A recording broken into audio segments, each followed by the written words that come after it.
Demand చేస్తా ఉన్నాం. నిజంగా మీరు నిజాయితీగా ఉంటే, ఎందుకంటే మీరు చేసిన అవినీతి మీరే ఒకరొకరు ఈరోజు బయట పెట్టుకున్నారు. మరి ఆ బయటపడ్డ అవినీతిని కప్పిపుచ్చుకోవడానికి ఈరోజు హరీష్ రావు గారికి ఈరోజు నోటీస్ ఇచ్చిందనేది ప్రజలకు స్పష్టంగా అర్థమవుతా ఉంది. నిజంగానే మీకు నిజాయితీ ఉంటే ఈ ప్రభుత్వానికి ఒకటే డిమాండ్ చేస్తా ఉన్నాం, మీరు సుప్రీంకోర్టు సిట్టింగ్ జడ్జి ద్వారా ఎంక్వైరీ చేయించండి. ఈ బొగ్గు కుంభకోణంలో అవినీతి జరిగిందా లేదా, ఏ విధంగా అవినీతి జరిగిందనేది బయటకు రావాలి. తెలంగాణ ప్రజలకు స్పష్టం కావాల్సిన అవసరం ఉంది. మీరు సుప్రీంకోర్టు జడ్జి ద్వారా, సిట్టింగ్ జడ్జి ద్వారా ఎంక్వైరీ చేయించాలని ఈ ప్రభుత్వాన్ని డిమాండ్ చేస్తూ ఉన్నాం.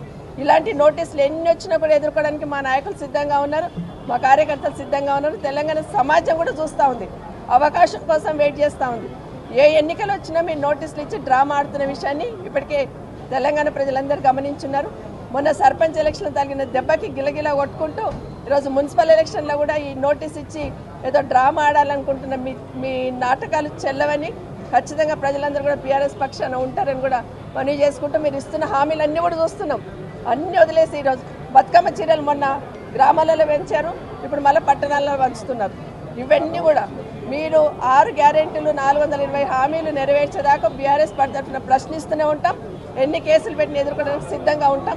నిజంగా మీకు దమ్ముంటే, మీరు నిజంగా నిజాయితీ పరులైతే సిట్టింగ్ జడ్జి, సుప్రీంకోర్టు సిట్టింగ్ జడ్జితో ఎంక్వైరీ చేయించాలని ప్రభుత్వాన్ని డిమాండ్ చేస్తూ ఉన్నాం.